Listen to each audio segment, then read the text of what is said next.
Bonjour tout le monde. Enfin tout le monde, il y a 10 abonnés sur ma chaîne, j'ai envie de te dire, ça fait quand même pas grand monde. Bon, en plus, les abonnés, c'est tous mes copains, donc c'est pour ça, je vous salue. Steve, Alex, je sais que c'est vous là derrière. C'est vous qui m'écoutez. La dernière fois, j'ai une amie à moi canadienne, elle a écouté ma vidéo, elle m'a dit que je me suis endormi. C'était pas mon but, c'est vraiment pas mon but. Je fais pas de la SMR moi. Mais c'est pas grave. Écoutez, aujourd'hui je vais faire une petite vidéo. On va parler du réchauffement climatique. On va parler un petit peu là de ce qui nous attend dans les prochaines années. Je voulais parler d'un sujet qui s'appelle la décroissance. Je pense qu'il y en a certains quand même qui ont déjà entendu parler de ça, c'est vachement en vogue en ce moment. Alors je vais essayer de vous prouver, premièrement, que la décroissance arrivera, quoi qu'on en fasse. Et deuxièmement, qu'il vaut mieux le contrôler. Tout d'abord, je vais prendre l'exemple du pétrole. Pourquoi je prends l'exemple du pétrole? C'est parce que le pétrole, il est partout. Dans tout ce que vous avez autour de vous, dans l'appartement, dans vos poches, vos vêtements, etc., votre nourriture. Tous ces objets, ils ont eu besoin de pétrole à un moment ou un autre pour être produits. Il y a un énorme souci avec le pétrole. Premièrement, c'est qu'il n'y aura pas infiniment du pétrole. C'est pas vrai. Voilà, on estime que d'ici 2100, ça risque de devenir compliqué de s'en procurer. Et puis, deuxième chose, c'est que le pétrole, lorsqu'on le brûle, voilà, et l'une des façons les plus communes de l'utiliser, c'est de le brûler. Et ben, ce pétrole, quand on le brûle, ça émet des gaz à effet de serre. Donc, ça entraîne un réchauffement climatique. Si toute notre société repose sur le pétrole, à un moment donné, si on n'a plus de pétrole, on va devoir changer de système. Donc, qu'on le veuille ou non, que ça soit par la rareté du pétrole ou que ça soit parce qu'on n'a pas envie que ça émette des gaz à effet de serre et de créer un réchauffement climatique, dans tous les cas, on aura une situation de transition entre à un moment, un monde où on a vécu avec énormément de pétrole, et puis quasiment plus. Pour ça, pour atteindre cette situation sans pétrole, il y a deux solutions.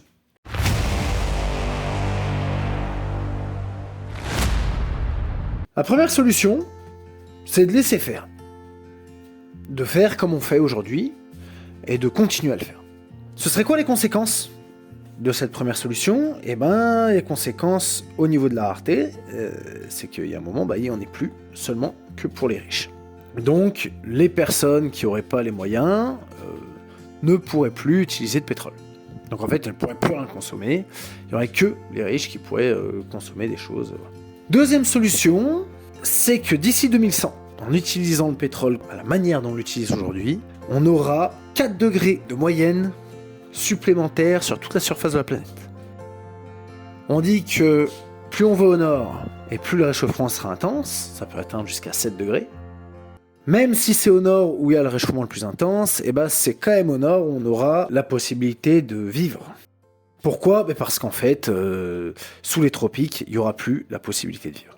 Manifestement, ce sera devenu des zones inhabitables sur Terre. Bon, qu'est-ce que ça veut dire? Ça veut dire qu'il y aura une vague d'immigration énorme. Et ça veut dire qu'on aura un changement complet de société. Il va falloir changer notre style de vie. À partir de là, si on conserve un style de vie inégalitaire, comme on pourrait l'avoir aujourd'hui, on va au-devant de gros ennuis. S'il y a des gens qui n'ont plus de quoi se payer à manger, il va falloir faire des concessions que je ne suis pas sûr que tout le monde sera prêt à prendre, parce que sinon il y aura des guerres. Quand on empêche les gens de manger, généralement, ils réagissent plutôt mal. Le problème numéro 1, c'est que ce changement se fera brutalement. Les sociétés n'auront pas pu anticiper.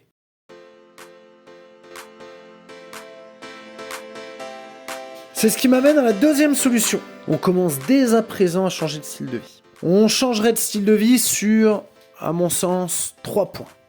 D'abord, les transports. On utilisera moins la voiture. Ensuite, l'habitat. Et ensuite, le travail. Ne croyez pas qu'on pourra conserver 35 heures par semaine pendant toute l'année comme on le fait là. Ça correspond au rythme de production de la machine. Parce que la machine, si on y met de l'énergie, elle fonctionne peu importe les intempéries climatiques. À savoir que le travail sans pétrole, c'est un travail qui est soumis aux contraintes climatiques. Donc qu'est-ce que ça veut dire? Ça veut dire qu'on aura des saisons dans notre travail. Si je vous prends l'exemple des agriculteurs, les agriculteurs, ils ont énormément de travail l'été et ils ont très peu de travail l'hiver. Les semaines ne sont pas du tout les mêmes. Une chose est sûre, c'est que le travail salarié tel que vous l'entendez, il ne pourra pas rester tel quel. Tant mieux d'ailleurs.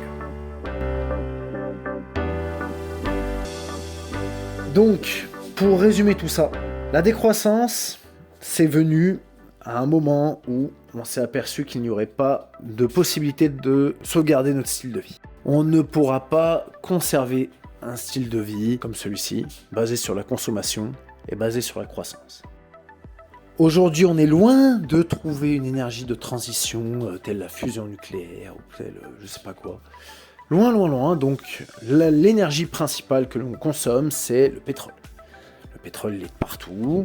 Très clairement, on peut trouver des alternatives au pétrole, pas du tout sur le même prix, et on ne pourra pas en produire autant. Il n'y aura pas du tout les mêmes quantités distribuées. Donc, il va falloir qu'on repense très clairement notre mode de vie. Je ferai 3 vidéos. Une vidéo sur les 3 points que j'ai énoncés ici. Une vidéo sur la mobilité sans pétrole. Une vidéo sur le travail. Et une vidéo sur l'habitat. On pourra peut-être même rajouter une 4e vidéo sur l'urbanisme. Parce que bien entendu, les villes ne pourront plus rester les mêmes. Sur ce, je vous remercie d'avoir écouté. Je vous laisse mettre un pouce en l'air et vous abonner. S'il vous plaît, soyez mon 11e abonné, ça me ferait plaisir. Et puis, je vous dis à bientôt. Je referai un petit podcast sur les 3 points que j'ai énoncés. Ciao.